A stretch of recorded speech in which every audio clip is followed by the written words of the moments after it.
Assalamualaikum warahmatullahi wabarakatuh. Kembali lagi kita ke mata pelajaran tematik tema 9. Sekarang hari ini kita sudah memasuki mata pelajaran IPS. Sebelum kita masuki mata pelajaran IPS, marilah kita berdoa agar apa yang kita dapatkan hari ini, apa yang kita kerjakan dapat selalu mendapat ridho dari Allah Subhanahu wa taala. Berdoa dimulai. Selesai. Pada mata pelajaran IPS, kita akan belajar tentang sumber daya alam yang ada di sekitar kita.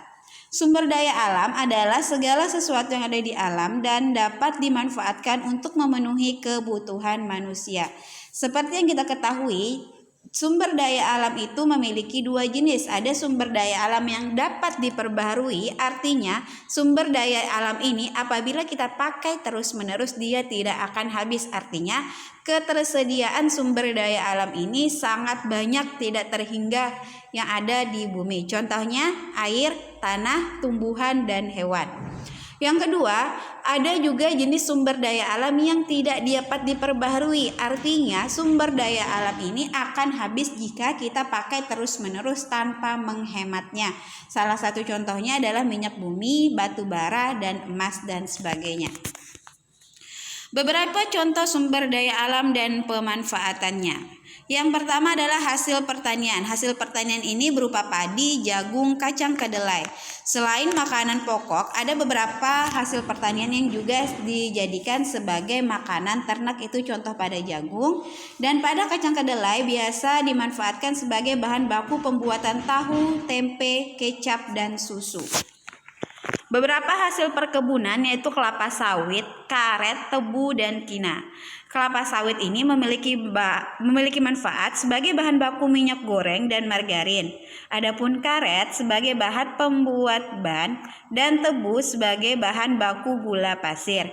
Kina sebagai obat malaria. Hasil peternakan.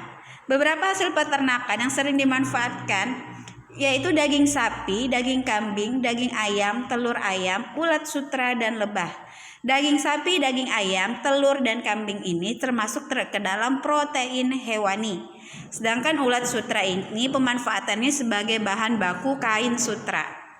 Adapun lebah pemanfaatannya itu untuk diambil madunya. Setelah itu ada hasil laut dan perikanan. Beberapa hasil laut diantaranya ikan, rumput laut, terumbu karang, mutiara. Hasil laut ini sebagai manfaatnya bukan hanya sebagai sumber protein hewani, melainkan juga dapat dijadikan sebagai obat dan bahan makanan serta kosmetik. Dan juga seperti kayak terumbu karang. Terumbu karang ini biasa dijadikan sebagai tempat rekreasi bawah laut. Dan mutiara bisa dijadikan sebagai perhiasan yang bernilai jual tinggi. Adapun hasil tambang, pertama minyak bumi, gas alam, grafit, marmer, belerang.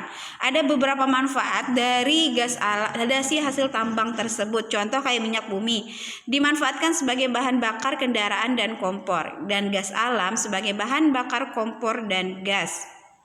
Sedangkan grafit sebagai bahan baku pensil, marmer sebagai bahan magunan, belerang sebagai campuran obat-obatan. Berikut adalah persebaran hasil pertanian, perkebunan, kehutanan, peternakan, dan perikanan yang ada di daerah Indonesia.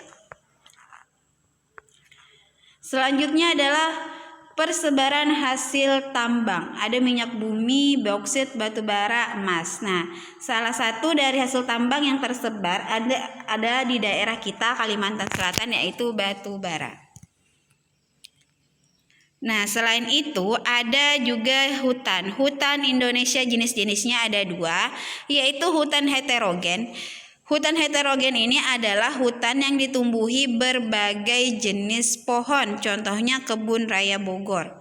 Sedangkan hutan homogen itu memiliki pengertian adalah hutan yang ditumbuhi hanya satu jenis pohon.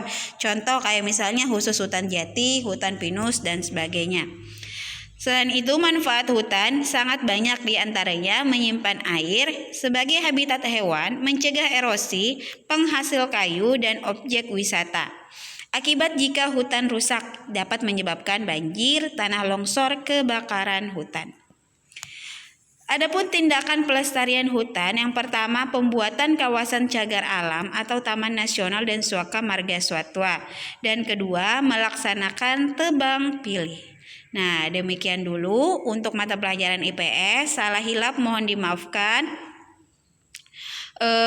Ustazah ingatkan untuk kita agar senantiasa menjaga apa yang ada di alam ini tanpa merusaknya, sehingga generasi selanjutnya dapat menikmati hasil-hasil yang ada di alam. Nah, terima kasih. Wabillahi taufiq wal hidayah. Assalamualaikum warahmatullahi wabarakatuh.